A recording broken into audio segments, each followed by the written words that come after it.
Howdy pals, it's Sassy Cassie, and welcome back to another reaction video of Naruto Shippuden.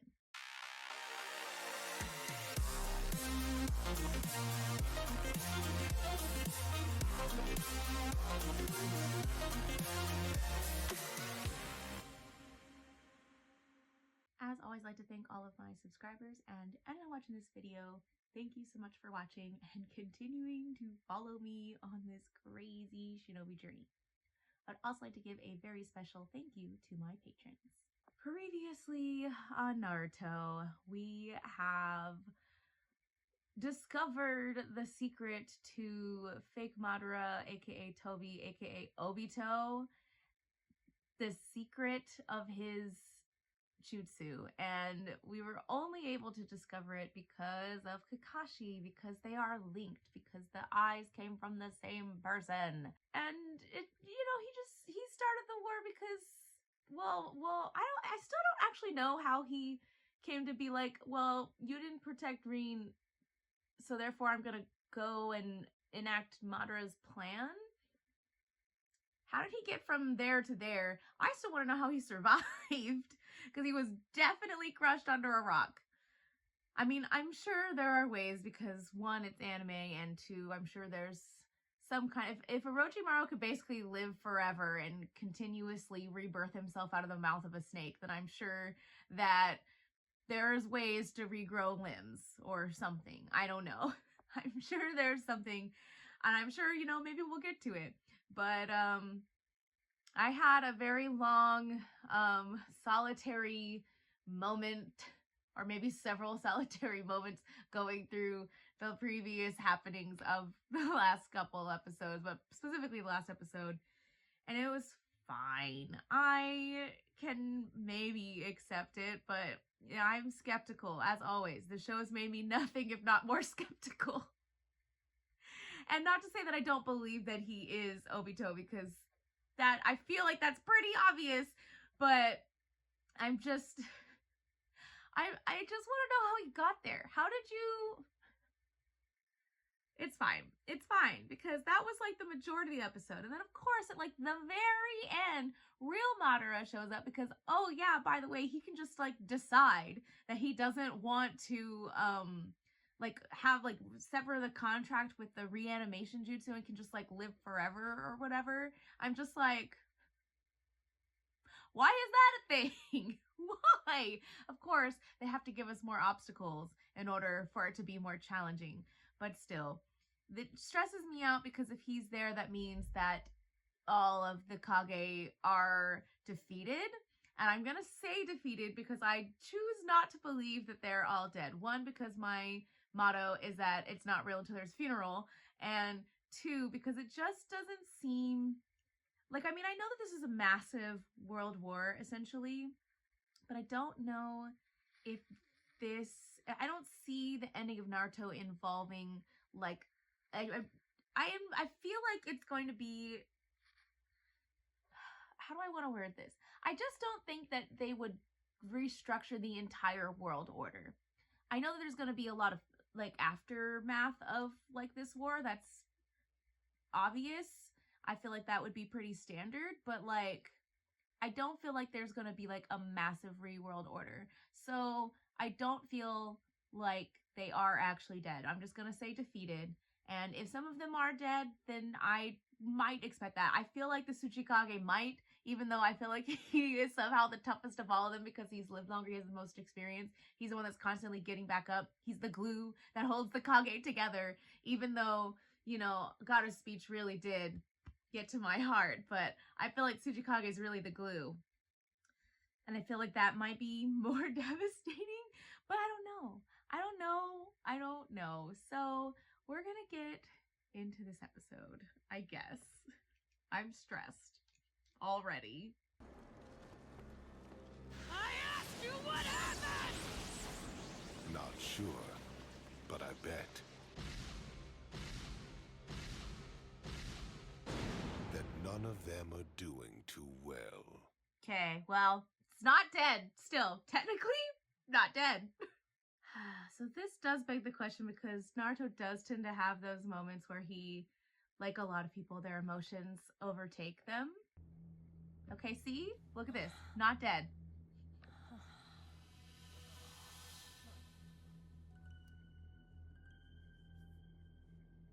Summoning jutsu!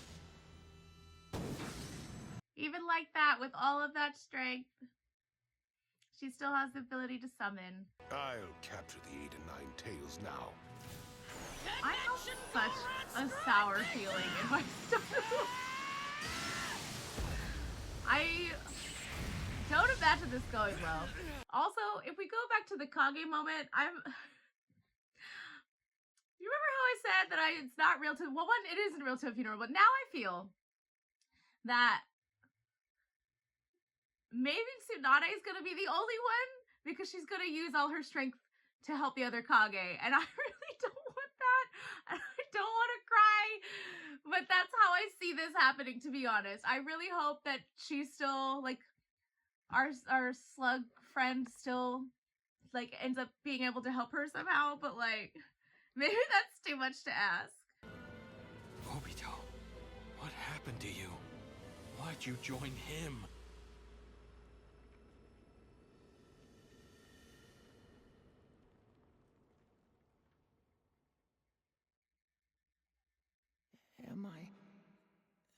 Am I dead? Okay, I did not expect us to get here so quickly. No! I don't want to die yet! Somebody help! I just saw a sign. I knew it. I was right. Your death for sure. The Grim Reaper for the Uchiha clan. Wait. I lived my life by the creed of helping elderly people in need. Sure, I caused a lot of mischief and broke rules all the time, but I'm certain. You know, I feel like this is a pretty real interesting reaction to, yes, I'm in the in-between. My Sharingan is finally awakened, so I can protect my comrades better now. Protect your comrades better. What's wrong? I am afraid with the body you have now, your life as a shinobi is over. No. But I... Yeah, here's the thing. I know that he has the eye, and there's like, but you're missing like a whole arm. I want to know how he has an arm now, but in this moment, he's missing a whole arm. Practically a whole half of his body. I do understand it though. He's like, how do you expect to still be a ninja? Green's chakra has been disturbed. It's flowing in patterns different from yours and mine. She's probably under a genjutsu. They didn't want to waste time getting information out of her. We fought earlier. He's quick, so be careful. Gotcha.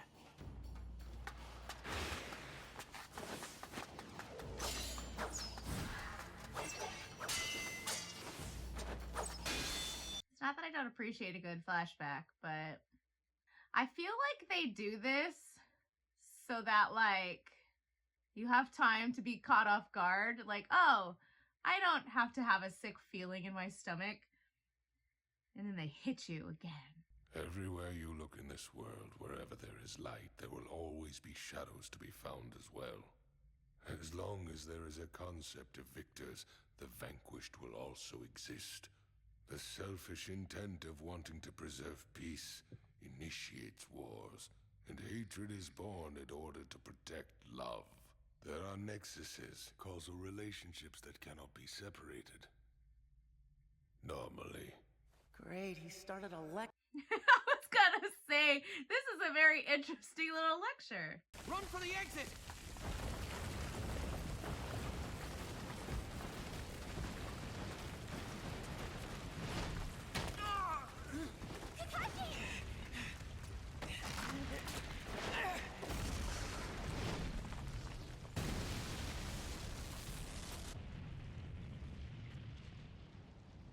Now that I think about this, though, does this mean that we're gonna finally find out what happened to Rain? Because if he says that she didn't, or that he didn't protect her, that means that she died.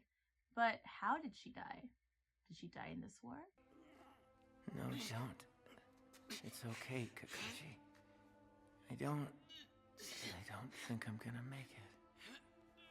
My right See? side is completely crushed. And here's the other thing too. I feel like he was so content with his situation, like I am going to die, and then to go back to his self, maybe because he's in a different state of like mind. Maybe he wasn't oh my gosh, the adrenaline maybe wasn't quite there. And that's why he was like, well, I'm not ready to die. I was like, but you were so ready to die when you talked to Kakashi. You like felt like it was like you were content with it. I've never seen him around before.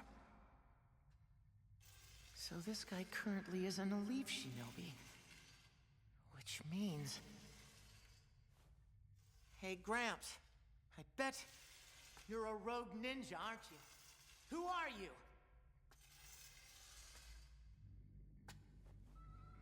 And they forget this music. Ah! I like his chair, though. By Madara. You mean Madara Uchiha, my ancestor? But Madara's supposed to have died ages ago. What era are we talking about? Let me get this straight. You're more likely to believe that I'm the Grim Reaper. Is that what you're... I mean... That I just might be death in a sense. For truly this reality is a hell.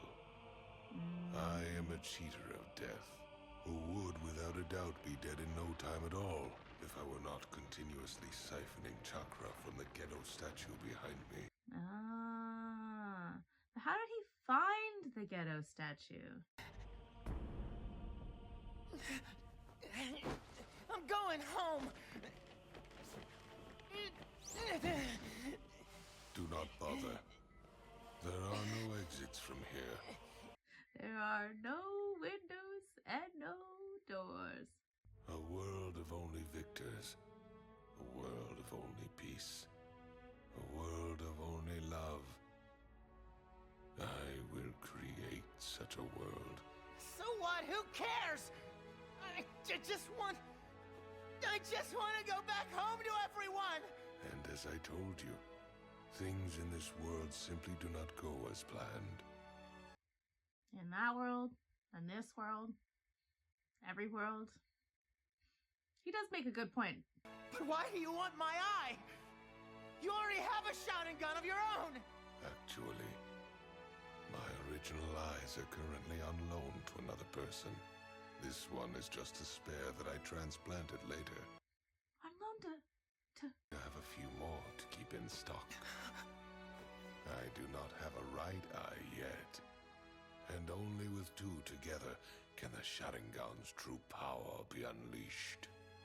Then that means if I team up with Kakashi, we'll both be even stronger. And we'll be able to protect Rin properly together. I can see how he might come to that conclusion, but who did he loan his eyes to? Just you wait, Kakashi. Rin? I'm alive! This is truly gonna be something of wallowing and suffering that he's gonna go through before he comes to the decision that we know that he went to eventually. I, again, did not expect us to actually get here right away. I thought it was going to be one of those things where we have to wait like 20 episodes before we get a backstory. But there are a lot of pieces in this episode. First of all, the beginning when Tsunade was like, I don't need to repair myself right away, bring the other Kage to me, I can still save them. It gives me this feeling, and I mentioned this already before, but I'll say it again, that maybe she's going to save the other ones, and then because she spent time and energy saving them, she's not going to be able to be saved. I could see that happening. I'll be very sad if that does happen, because it just feels like everybody that believes in Naruto, well, I mean, I guess the whole village now, but like the important people that really believed in Naruto and helped him get where he is now and where he's gonna go in the future, all those important people seem to just rapidly leave. And it's really upsetting because I will tell you, like, we have Jiraiya was a really, really big, like, blow to the heart. If, like, Tsunade and Kakashi and, like, oh my gosh, Iruka, if they were to die too, I would rage quit. I would rage quit if all three of them died too. I really hope I didn't. I mean, this has been out forever, but if I put that into the universe, I'm gonna be so mad. But anyways, there's that aspect. Again, it's not real till there's a funeral, but I could see that happening. I could see that happening because, again, I don't feel like all of the Kage would die, but I definitely thought it was going to be Tsuchikage. But now that she did that, I'm like, oh, it's probably going to be Tsunade. And I really hope I'm wrong. I hope I'm wrong. Let's just clear the air, sage it, put some good juju vibes in the air. Anyways, then we get into this second part where we actually get a little bit of the backstory of how Obito met Madara. And I guess my questions are like, how did he find the ghetto statue? Or did he already maybe in his younger years, I guess, have like access to that? And that's why he started or this plan or something? I don't know. But the fact that he was siphoning off its energy, fascinating to me. So how, if he, like, because if he's as old as we think he is, how long was he siphoning energy off, and how was the statue still able to hold, like, all the tailed beasts? Or is that why he needed the other people to help him seal it or whatever? I don't know. I have questions about all of it. But I do think it's interesting that we go back to the Nagato thing where he was supposed to use that, his jutsu, to revive Madara, but instead he revived like the entire Leaf Village. So it's interesting that we go all the way back to that, because I do remember that he was saying you were supposed to use it for me, and I always thought, or assumed rather, that he wanted him to use it in case something happened to him, but he meant for me, not as in for me, but for me as in like a favor to me. Crazy. So we have a lot of pieces that came together in this episode, and I think it's very interesting.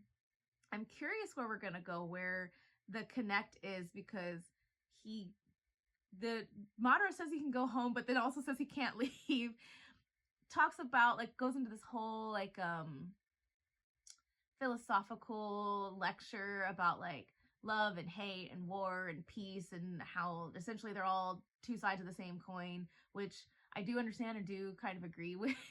But like, I feel like in some ways his world is an idealistic one. It just feels very unrealistic if people can't have individuality, which I also understand is probably the cause to a lot of the hate and turmoil that people go through, but that's besides the point. But going back to the other stuff, like, or to Obito rather, like, how does he go from this?